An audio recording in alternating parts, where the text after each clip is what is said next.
भगवान का भजन इसीलिए किया जाता है। महापुरुष कहते हैं हरि का भजन करो, हरि का भजन करो, हरि है तुम्हारा। हरि का भजन करो, हरि है तुम्हारा। कोई कहे राधे श्याम, कोई कहे सीताराम, कोई कहे राधे श्याम, कोई कहे सीताराम, कोई कहे करुणा सिंधी, कोई कहे करुणा सिंधु, कोई कहे दीन बंधु, कोई कहे करुणा सिंधु, कोई कहे दीन बंधु। हरि का भजन करो, हरि है तुम्हारा। और हरि के भजन बिना नहीं है किनारा।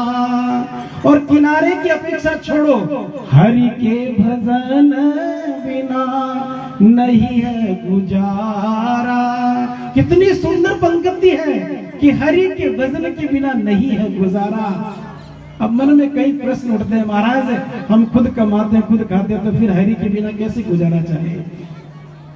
जगत का गुजारा तो वो कर देगा, लेकिन वास्तविक जो आत्मा का गुजारा है वो हरि के बिना कोई नहीं कर सकता। मेरे भाई बहन, परमात्मा का भजन, हरि का भजन करो, हरि है तुम्हारा। एक परमात्मा ही इस मनुष्य जीवन का हेतु है, इसलिए बंदगी करनी चाहिए, भजन करना चाहिए। और शास्त्र तो कहते हैं कि आकर दुनिया में अगर प्रेम प्रभु से न किया, मौत अच्छी थी भला, जिंदगी पाकर के क्या किया। और आने के जगत में आने के बाद तो सब अपना काम करते हैं, पशु पक्षी भी अपना काम करते हैं, पक्षी भी काम करते हैं, सब काम करते हैं, लेकिन मनुष्य के ऊपर कटाक्ष किया गया, क्योंकि जो सोचने समझने की ताकत है और जो कर्म करने की ताकत है वो केवल और केवल मनुष्य के पास में है, केवल और केवल मनुष्य के पास में है। तो आके दुनिया में अगर प्रेम प्रभु से न किया, मौत अच्छी थी भला, जिंदगी पाकर के क्या किया।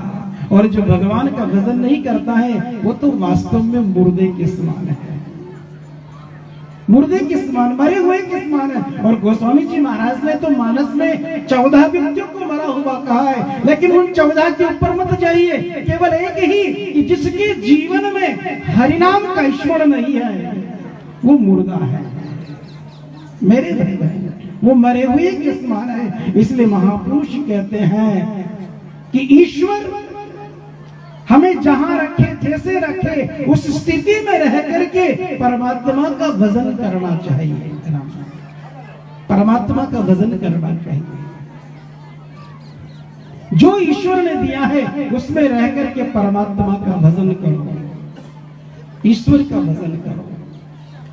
और मैं कहना चाहता हूं कि संतोष जो है उस जिस स्थिति में परमात्मा रखे, सूत्र कहते हैं, महापुरुष कहते हैं कि ईश्वर जिसमें रखे, लेकिन मनुष्य उस स्थिति में रहना नहीं चाहता। एक कुछ पंक्तियां हैं कि सीताराम सीताराम सीताराम कहिए, सीताराम सीताराम सीताराम कहिए, जाहि विधि राखे राम ताहि विधि रहिए, जाहि विधि राखे राम ताहि विधि रहिए। मुख में हो राम नाम, राम सेवा हाथ में, मुख में हो राम नाम, राम सेवा हाथ में। अरे तू अकेला नहीं प्यारे, राम तेरे साथ में, तू अकेला नहीं प्यारे, राम तेरे साथ में।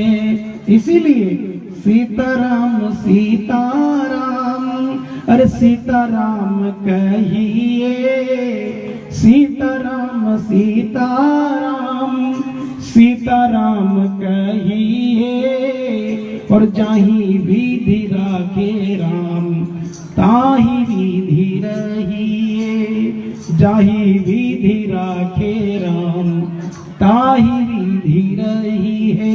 ईश्वर जिस स्थिति में रखे उसमें मस्ती, वही मस्ती है, और उसी मस्ती में भगवान का अनुसरण करना चाहिए। हमारी तो ऐसी कोई दुविधा नहीं है, लेकिन बड़े बड़े भक्तों को देखो, उनके जीवन में कितने संकट आए हैं, फिर भी परमात्मा के भजन की मस्ती उन्होंने नहीं छोड़ी, नहीं छोड़ी। इसलिए तो कभी कभी लोग कहते हैं, मुझे मेरी मस्ती कहाँ लेके आई। कौन सी मस्ती? अभी आप कीर्तन करते हो जो आनंद, और अपने घर पे रोज जमेले में वो आनंद, कौन सा सर्वश्रेष्ठ है? इसलिए कहते हैं, अरे मुझे मेरी मस्ती कहाँ लेके आई, जहां मेरे अपने सिवा कुछ नहीं है, जहां मेरे अपने सिवा कुछ नहीं है, मुझे मेरी मस्ती कहाँ लेके आई। और मैं अमीरी की मस्ती की बात नहीं कर रहा हूँ, मैं फकीरी की मस्ती की बात कर रहा हूँ।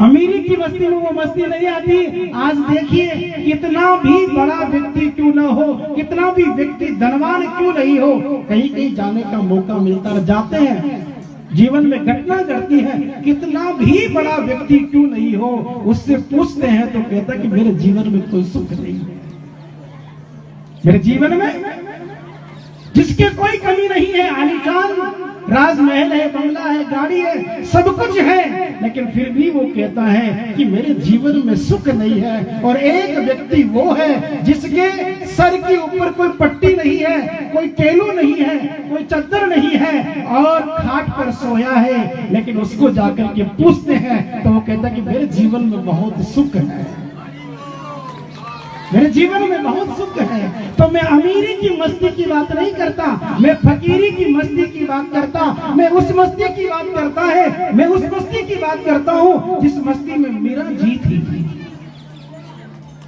मैं उस मस्ती के लिए कहता हूँ कि जिस मस्ती में सदन कसाई के दोनों हाथ काट दिए थे और दोनों हाथों से रुधिर बहता हुआ जा रहा था, लेकिन फिर भी वो भगवान के नाम का कीर्तन करता हुआ जगन्नाथ की शरण में चला जा रहा था। मस्ती तो वो होती है, मस्ती तो वो। हमारी मस्ती कैसी है? हम कीर्तन में आते हैं, सत्संग में आते हैं तो मस्ती का नशा चढ़ जाता है, लेकिन घर जाने के बाद वो नशा उतर जाता है, वो नशा। मैं निवेदन करूं कि हमारी भक्ति कहां से शुरू होती है? कहां से शुरू होता है हमारा धर्म? मंदिरों से शुरू होता है, लेकिन घर आकर के खत्म हो जाता है।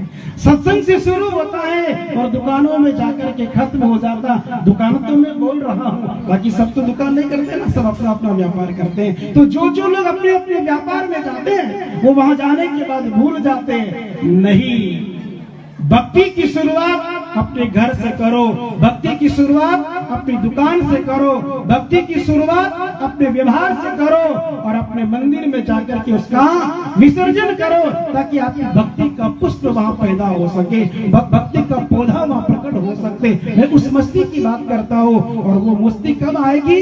जब हम सत्संग करेंगे, सत्संग करेंगे। मेरे भाई बहन, मुकुंद माधव गोविंद